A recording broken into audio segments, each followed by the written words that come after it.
Biontan, erakutsi nahi dizuet nola trazatu bi zirkunferentzia hauekiko beste zirkunferentzia ukitzaileak ematen baldin badigute ukitze puntua horietako batean, T puntua zirkunferentzia handian. Problema hau egiteko badaude metodo anitzak eta orain landuko dudana dilatazio eta txikiagotze metodoa da. Metodo hori erabili dugu bi zirkunferentziarekiko lerro ukitzaileak bilatzen ari naizenean, bai barrukoak edo bai kanpokoak. Eta metodo horretan zirkunferentzia txikia bihurtzen zen puntu bat eta handia bihurtzen zen beste zirkunferentzia zentrokide bat, bai bere erradioko gehi erradio txikia, ala kenduta erradio txikia. Beraz, hori egingo dut, O bi zentroko zirkunferentzia bihurtuko da O bi puntua, eta zirkunferentzia hontan egingo dut aldaketa bat, hau da, erradio baten gainean, adibidez, erabiliko dut erradio hau, O bat eta T puntutik pasatzen dena, hau ez, orain bai. Vale, trazatuko dut erradio hau, eta erradio honen gainean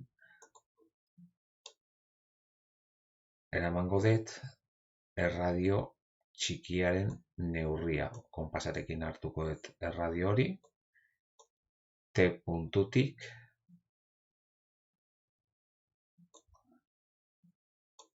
barruraka eramango dut kenketa egiteko, eta kanporaka batuketa egiteko. Beraz, lortu ditut hemen bi zirkunferentzia, zentrokideak biak, hau, eta hau. Vale. Eta orain jolastuko naiz, komatxoen artean, puntu honekin eta lortutako bi zirkunferentzia hauekin. Horretaz aparte, badakit bilatzen ari naizela zirkunferentzia honekiko ukitzaile bat, eta badaukat ukitze puntua, beraz, eta zentroa ere bai, beraz badakit bilatzen ari naiz zentroa lerro hontan egongo dela, bai beraka edo bai goraka. Horregatik luzatuko dut pixka bat beste aldera ere bai, lerro hau bada espada, oraindik ez dakigu nondik emango digun emaitza, baina bada espada goraka ere luzatuko dut. Beno, beraz, aipatu dudan bezala, bilatzen ari naiz nire zirkunferentzia berriekin eta puntuekin, bai puntu honetatik pasatzen den zirkunferentzia bat eta honetatik, o bi puntutik eta hemendik, beraz, bi puntu hauetatik pasatzen baldin bada, beren erdibitzailea egongo da zentroa, eta beraz, trazatuko dut erdibitzaile hori, eta lerro honekiko elkarpuntuan hor edukiko dut zentro bat, vale?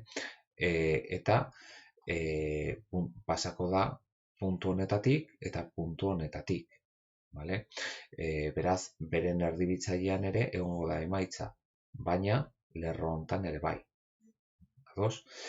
Beraz, hori egingo dut, trazatuko dut orain konpasarekin horietako erdibitzaile bat, horretarako, hemengo puntutik, lerro arbitrario bat, erradio arbitrarioekin, arku bat trazatuko dut, eta beste zuzenkiaren muturretik, erradio berberarekin arku bat trazatuko dut. Bi arkuen arteko elkarpuntua erdibitzailean egongo da, beraz, erdibitzailea trazatzeko eskuaira eta kartaboiarekin norabidea, zuzenkiaren norabidea hartuko dut, hau da, norabidea, eta gero elkarzuta puntu horretatik trazatuko dut. Vale, hau da erdibitzailea. Beraz, bakarrik trazatuko dut justu O bat eta T puntutik elkargunea. Vale? Hau izango da zentro bat. Jarriko diot izen bat. Adibidez, O3.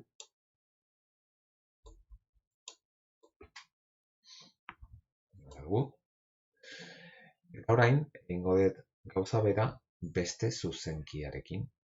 Badakit, bilatzen ari naizen zirkunferentzia hemendik eta hemendik pasako dela. Beraz, erdibitzailea honen zuzenki honen erdibitzailea trazatuko dut ere bai.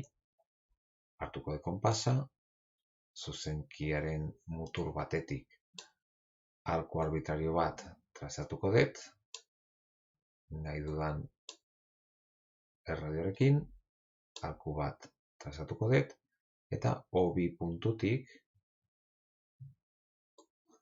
orain bai erradio berberarekin beste arku bat trazatuko dut. Erdibitzailea trazatuko dut, horretarako eskuaira eta kartaboia erabiliko dut, norabide hartzeko, eta gero elkarzuta trazatuko dut hemengo puntutik. Bilatzen ari naizen erdibitzailea hau da, eta bilatzen ari naizen puntua hau da. Lerro honekiko elkargunea. Beraz, ja markatuko dut, jarriko diot izen bat, holau, adibidez. Vale. Ja, zentroak baditut, eta ikus dezaket, ondo egiten baldin badet, hemendik jartzen baldin badet konpasa, zirkunferentzia hau pasako dela tranpa txiki bat egin behar dut, zehaztasuna lortzeko, batzuetan zaila da hemen pantailan guztiz ondo eta zehatza egitea.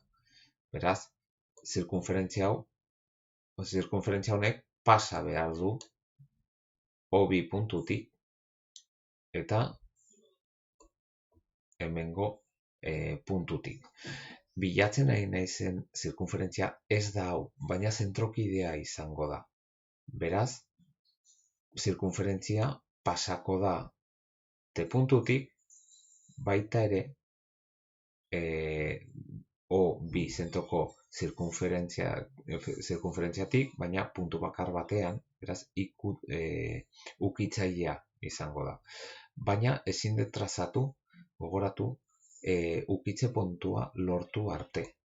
Ukitze puntua lortzeko egin behar dudana da elkartu bi zirkunferentzien zentroak, eta badakit ukitze puntua lerro horretan egongo dela. Hau izango da ukitze puntu bat. Berdina O3 zentroko zirkunferentziarekin eta O2 zentroko zirkunferentziarekin. Ukitzaileak dienez, hemen ere elkartu behar ditut bi zentro hauek lerro batekin, eta ukitze puntua lerro hontan egongo da. Baditugu bi aukera, hemen edo hemen. Distantziaren arabera esango nuke hau dela bilatzen ari naizen ukitze puntua. Goazen orain trazatzea ukitze puntua ditudalako. Beraz, O3 adibidez zentrotzat hartuko dut, konprobazio bat egin behar dugu beti, bi ukitze puntuak pasatzen dela, konprobatu behar dugu, hemen ikusten dugu pasatzen dela, beraz ja traza dezaket horietako zirkunferentzia bat. Eta bestea, gauza bera egingo dut, o lau puntutik. Lehenago ikusi de trampa bat egin behar duala, orratzarekin, hori askotan gertatzen da, beraz, o lau zentrotzat hartzen baldin badet, ikusten dut T puntutik pasatzen dela, baina baina beste ukitze puntutik ez, beraz, mugituko dut pixka bat orratza T, T punturantz pixka bat, eta jaitsiko dut, edo itxiko dut pixkat bat konpasa orain bai, beraz, trazatzen dut zirkunferentzia. Hauek dira bi emaitzak, edozein galdera galdetu lasai, eskerrik asko.